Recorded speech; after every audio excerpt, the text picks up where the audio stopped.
Norton and Timothy. Given your apology for Robbie Siren, he's in court in Rockland and he's still at trial, so he couldn't make it back up. But this is an important hearing, and we're really pleased that this bill has come together the way it has. To tell you a little bit about the background of how this came to be, the Speaker appointed a committee that was including folks who own guns and were very protective of gun rights, people who were concerned about mental health issues, people who were concerned about school violence, and we all came together. We didn't know each other. We started to work for 8 months. We had 15 separate hearings with different groups, including police chiefs, both urban and suburban, legislators, gun owners' rights groups, gun control advocates, advocates and researchers for memory health, and school superintendents and gun dealers. And at the end of that period, we came up with, as you just heard from Representative Linsky, what we believe to be a comprehensive approach. Gun violence is complex, and there isn't one solution to it. It has many different causes, and you deal with each cause individually. So what we tried to do was to pull together information that dealt with a whole variety of different kinds of problems or issues that were brought to our attention during our hearings. One thing I applaud this committee and the Speaker for is that what Massachusetts didn't do was to go out and quickly pass legislation that either became unconstitutional or could never get passed, as happened in many other states. They took a more thoughtful approach to try to pull together all the different points of view and try to get a bill that dealt with all the aspects of gun violence that have happened here in the Commonwealth. The committee, as I said, was full of individuals who came from very different backgrounds. And I will say one thing that was really important to all of us at the end was we started with a place of saying we didn't know each other, we didn't believe the same things, we came from different places. At the end, we all ended up friends. Which I say only to say that you can talk about guns and gun violence, or people of different opinions, agree to disagree, and still have a conversation that's progressive, that gets to a good place, where we even won't agree on everything. To that point, the committee report that you've seen is the result of unanimous agreement on all 44 of the recommendations that were there. There's 44 recommendations in the report, and it's one person on the committee didn't want it, it didn't go in. So all 44 of those are supported by every member of the committee. What I can say, and David can follow up on this, is that to show you the kinds of things that we were told, was that there were some inconsistencies in Massachusetts law, not anyone's fault, just things that had happened over time. So when the police chiefs came to us, they said, we have this problem where we're going to look at somebody who's applying for a license to carry, and we're going to see that maybe there hasn't been a 2098 filed in that case, but we've been to the house 4 or 5 times, and we know that there's a problem in that house, and we're going to deny that person a license to carry.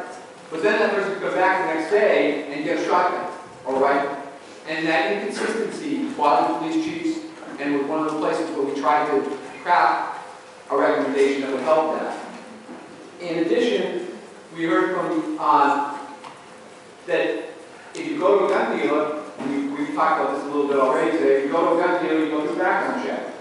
If you do it in a private sale, then the background check is at least delayed and sometimes not done at all.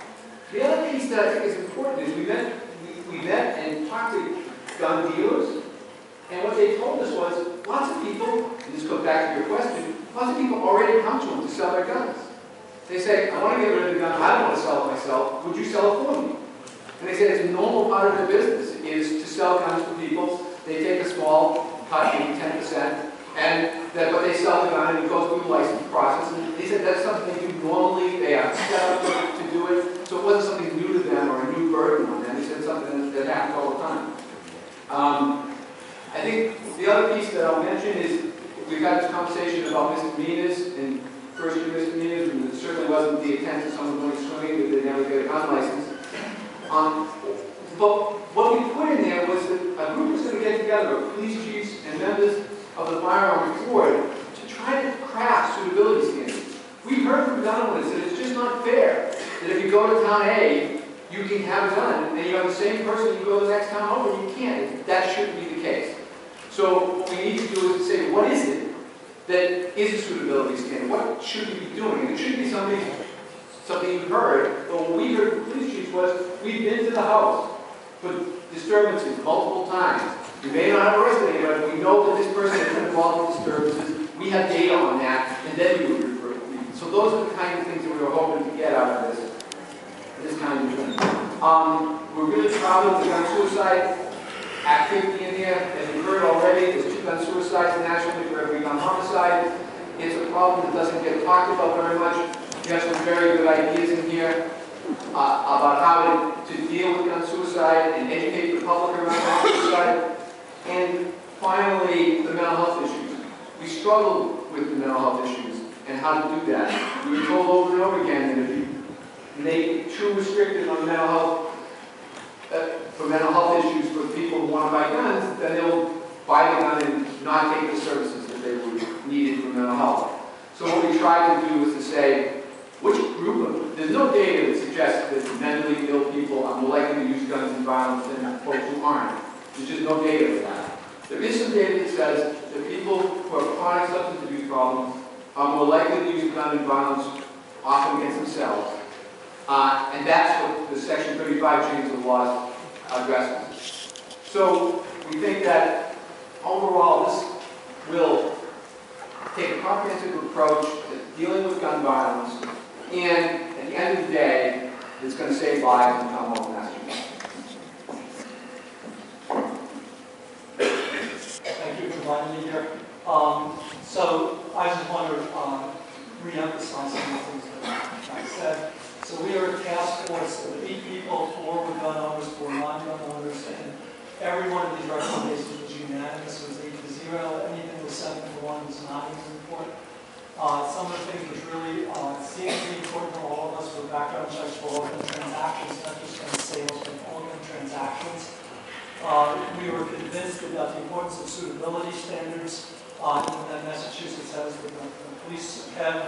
We were given, and we saw example after example after example of people who could have passed a great background check, but nobody, at least 99% of the people in Massachusetts would not want to have a legal handgun or a legal long gun. One of the things which is in this report is about suicide, and I think that's very, very important. I just have to mention about Representative Peterson, since he talked about a Harvard study, and that's where I'm from. This Harvard study that Casey Mauser, you should recognize, is in a student journal. It's in a conservative student journal. And it's a non-peer reviewed, as far as I can tell, conservative student journal, not a Harvard journal.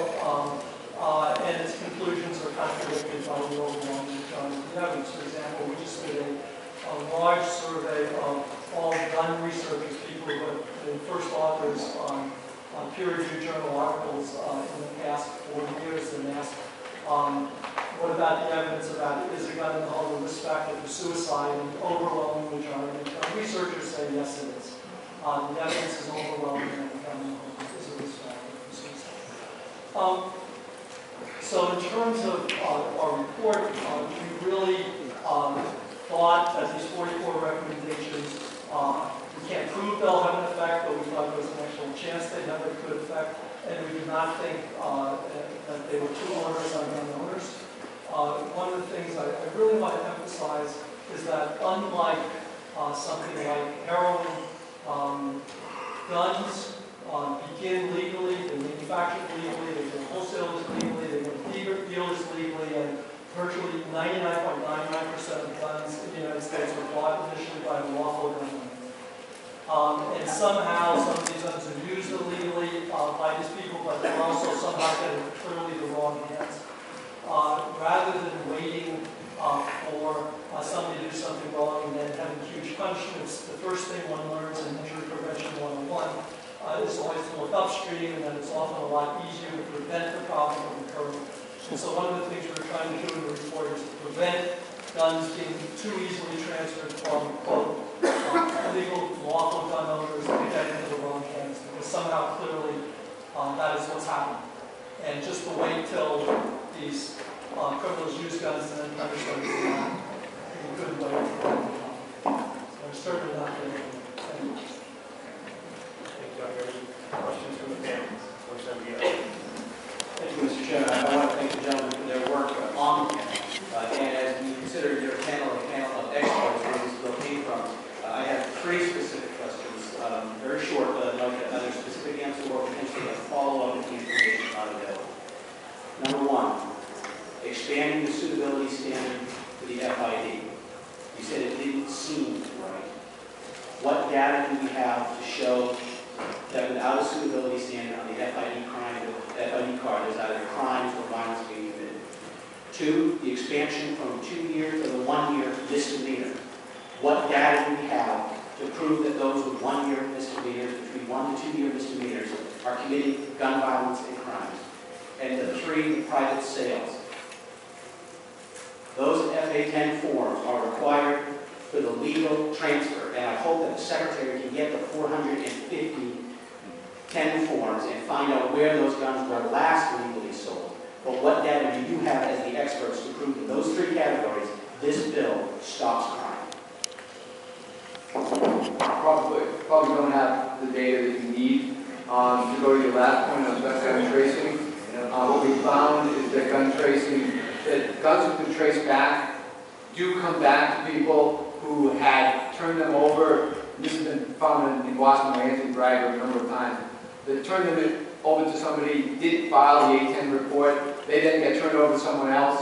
So, and then that gun ended up being used in crimes. We couldn't, what we were told over again, and we had some data to prove, is that not everyone who transfers a gun files the A10 according to the law in Massachusetts. So that's part of what we were trying to deal with here.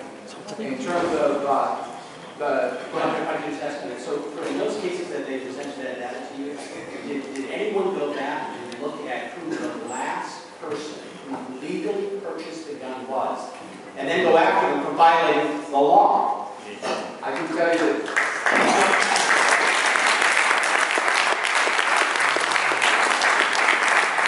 some of them had gone through what ATF calls an end-to-end trace, so that they're able to trace them all the way back through the chain of possession. I don't know whether or not they were ever prosecuted. And I think a lot of them claim that their gun was stolen.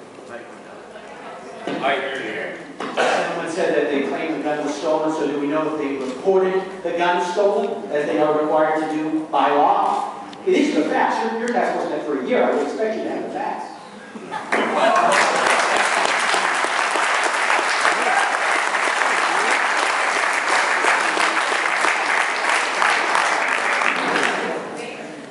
Just as I've asked everyone to treat the members of this meeting with courtesy, and also ask that our witnesses be treated with courtesy as well.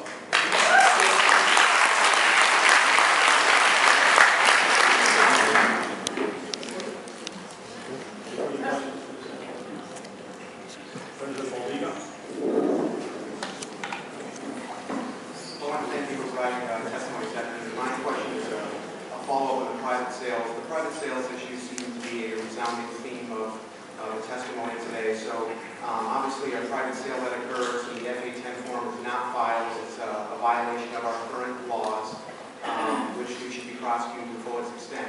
Do you have any information regarding private sales where the form was legally submitted, and then what crimes and gun violence occurred after private lawful transfer of a firearm? No, we don't have the data. Understanding that we found during the entire year, truly concerned me was hearing the anecdotal stories, and they became more than anecdotal, that you found, of the concern of the chief's use of discretion from one city or town to another. And one thing I had truly hoped for in this legislation over the moment was a predictable suitability standard and a predictable appeal mechanism by which the gun-owning public could plan their purchases, etc. And my fear is that I thought we were going in that direction. I think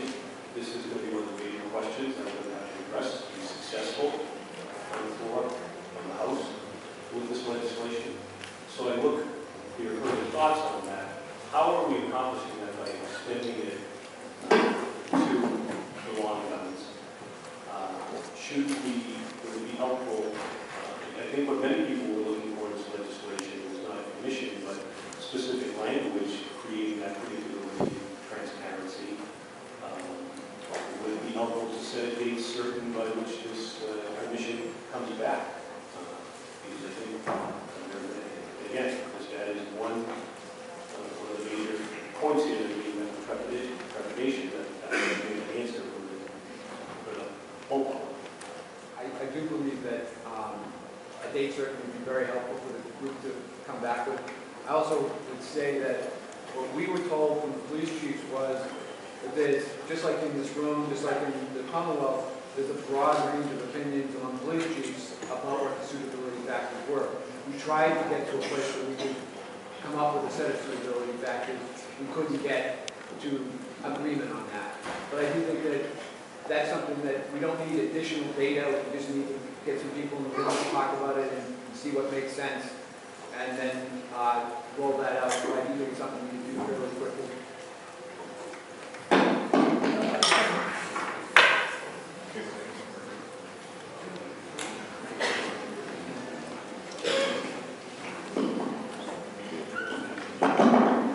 I just want to mention too that in terms of data, one of the things that we really would like is more independent data about all issues. In the gun area, it's incredible to me as a researcher compared to, say, the motor vehicle area. There's so little good data available. So when you ask, could we show that this is, what's the effect of X on Y? The answer is mostly we can't do this. Researchers have an incredible difficult time. It's not impossible, for example, to get your tracing data from anybody. They do the kinds of studies that would like to be done. This is deliberately done so researchers can't get the data. But we really would like to have much better data available so we could answer some of the main questions. And also, you could ask questions in the gun area about 10,000 things, and once you scrape the surface, people really don't know. What we ask is we move forward to the legislative process is your availability. I know it will be there. I'd like to dig further into the weeds to find out how close you came to those factors on a suitability standard. Maybe it is something that a little push on this end we can do some more with. So, We'd be happy to work with you and be as helpful as we can. thank you for your